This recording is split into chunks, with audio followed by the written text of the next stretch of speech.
الحمد لله رب العالمين الصلاة والسلام على سيد الأنبياء والمرسلين وعلى آله وآل بيته وأصحابه أجمعين أما بعد. میرے واجب الاحترام صد احترام دوستوں اور بزرگوں، جیسا کہ آپ کے علم میں ہے،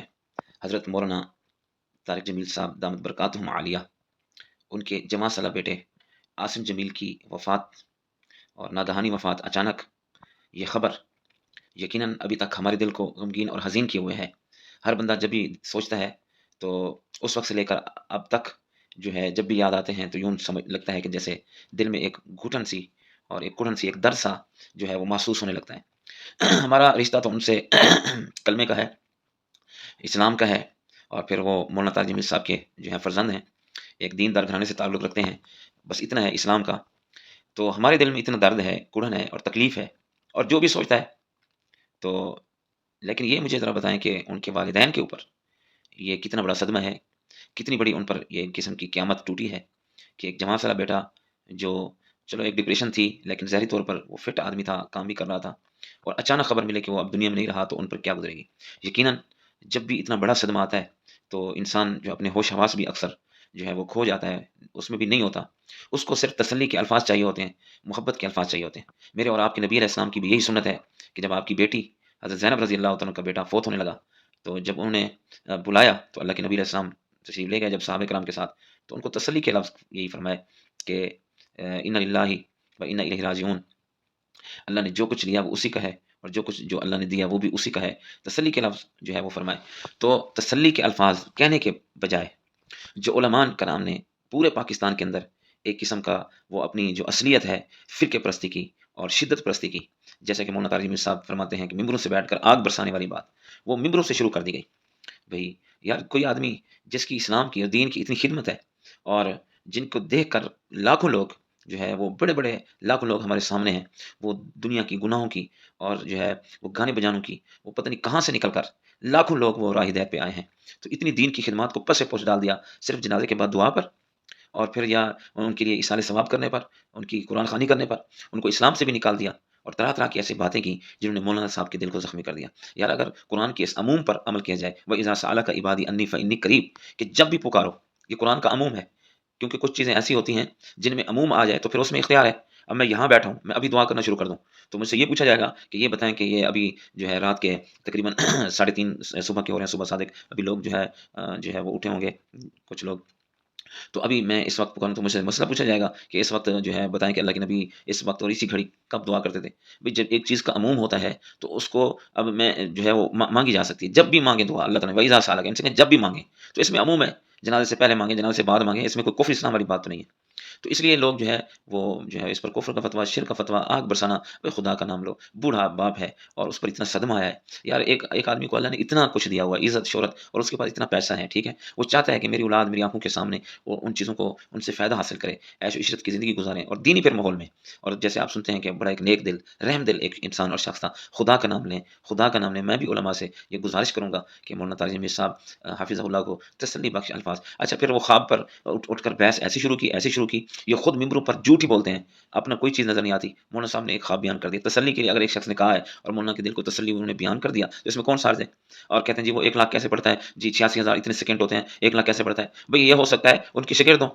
اب جو مدرسوں میں ہیں لاکھوں درود شریف پڑھے جاتے ہیں ڈیلی، تو وہ کیسے پڑھے جاتے ہیں، ایک بندہ پڑھتا ہے. پورے مدرسے میں قال رسول اللہ صلی اللہ علیہ وسلم ان کو شمار کیا جاتا ہے، اور بسا اوقات مدارس میں ہزاروں طلباء ہوتے ہیں، ان کو بیٹھ کر کیا کہا جاتا ہے کہ آدھا گھنٹہ پڑھیں تو لاکھوں ہو جاتے ہیں. اس سے پوچھا نہیں اس عالم سے، بھئی آپ نے جو کہا میں لاکھوں پڑھتا ہوں تو وہ کس انداز میں پڑھتے ہیں، شاگردوں کو گھر والوں کو ساتھ ملا کے پڑھتے ہیں، اکیلے پڑھتے ہیں، کس انداز میں آپ پڑھتے ہیں ذرا بتائیں. نہیں جھوٹ ہے جھوٹ ہے جھوٹ ہے، تو نہیں پڑھا جا سکتا. ایک گھر میں ہم نے دیکھا ہے کہ ایک گھر میں 30 50 ہزار جو ہے وہ درود پڑھ، ایک آدمی دن میں چلتے ہوئے 10,000 پڑھ لیتا ہے. مسجد سے جاتے ہوئے بندہ جو ہے صلی اللہ علیہ وسلم اللہم صلی علی محمد و آل محمد، یہ بندہ مسجد سے آتے جاتے 300 دفعہ آتے جاتے پڑھ لیتا ہے. تو ایک بندہ 10,000 پڑھ سکتا ہے. اب گھر میں 10 فرد ہوں یا کسی کے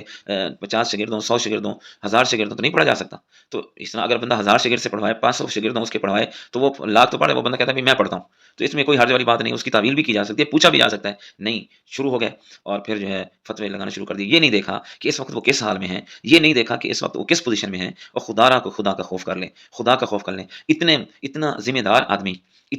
آدمی کسی کو سلام کر کے راضی نہیں. ہمارے یہاں چھوٹے چھوٹے ذمہ دار ہیں، کبھی مسجد میں نہیں آتے، اور اللہ نے ان کو یعنی اتنا ذمہ دار آدمی اور پھر دینداری، اللہ نے دونوں نعمتیں دی ہوئی ہیں. تو پھر اتنی چھوٹی سی باتوں پر دعا کر لی، ایصال ثواب کر لی، کیا ایصال ثواب جائز نہیں؟ اگر غیر ضروری سمجھتے ہوئے دوسرے دن ایک آدمی کو اللہ نے دی ہے، اس نے پکا کر غریبوں کو اور خیرات کر دی اللہ کے نام پہ، تو اس میں کوئی حرج والی بات ہے؟ تیسرے دن کر لی تو حرج والی بات ہے اگر اللہ کسی دے دے غیر ضروری سمجھتے ہوئے؟ وہ عالم ہے، ان کو مسئلے کا پتہ نہیں، آپ کو پتہ ہے؟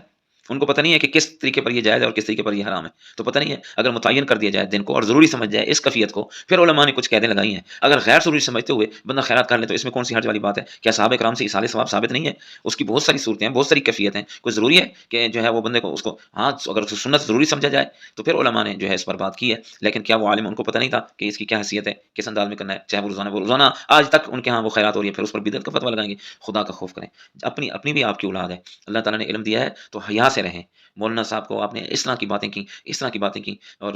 کل کا جو بیان مولانا صاحب کا آیا ہے دیکھ کر مولانا کو رونا آ جاتا ہے۔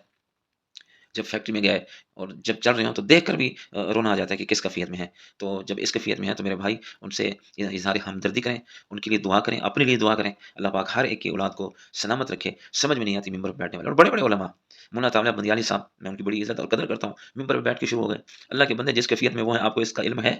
اور بڑے بڑے لوگ جو ہے وہ اس پر بحث کرنے لگے۔ تو میں سلام اور سلوٹ پیش کرتا ہوں قاسم علی شاہ صاحب جنہوں نے ویڈیو ریکارڈ کرایا، بلکہ تسلی بخش الفاظ کہے، سن کر دل کو ہمارے سرور آیا تو مولانا صاحب کتنا ہوگا۔ اور جو ہے جو ہمارے بھائی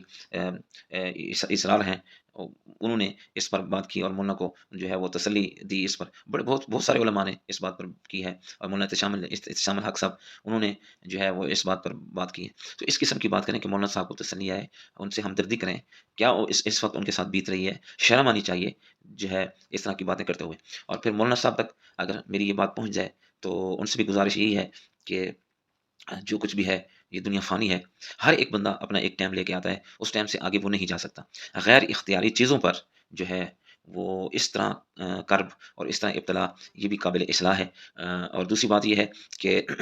یعنی انبیاء کی اولاد ان کی آنکھوں کے سامنے گئی، اور جس کا جو وقت مقرر ہے اس سے وہ آگے پیچھے نہیں ہو سکتا، ہم نے بھی ادھر ہی جانا ہے۔ اور یہ بھی ہو سکتا ہے کہ جیسے حضرت خضر علیہ السلام نے قرآن پاک میں واقع ایک بچے کو اس کو ختم کر دیا، تو حضرت موسیٰ علیہ السلام نے سوال کیا تو انہوں نے کہا یہ بڑا ہو کر اس نے جو ہے اپنے باپ مومن تھے ان کو بھی کافر کر دینا تھا، تو اس وجہ سے اللہ کی حکمت سے یہ ابھی چلا گیا تاکہ والدین کا ایمان جو ہے وہ بچ جائے۔ تو سب معاملے میں اللہ پاک کی حکمت ہوتی ہے۔ مولانا صاحب ہماری آپ کے ساتھ اظہار ہمدردی ہے، ہم بھی آپ کی اولاد ہی کی طرح روحانی اولاد ہیں۔ جو ہے اللہ تعالیٰ جو ہے آپ کو جو ہے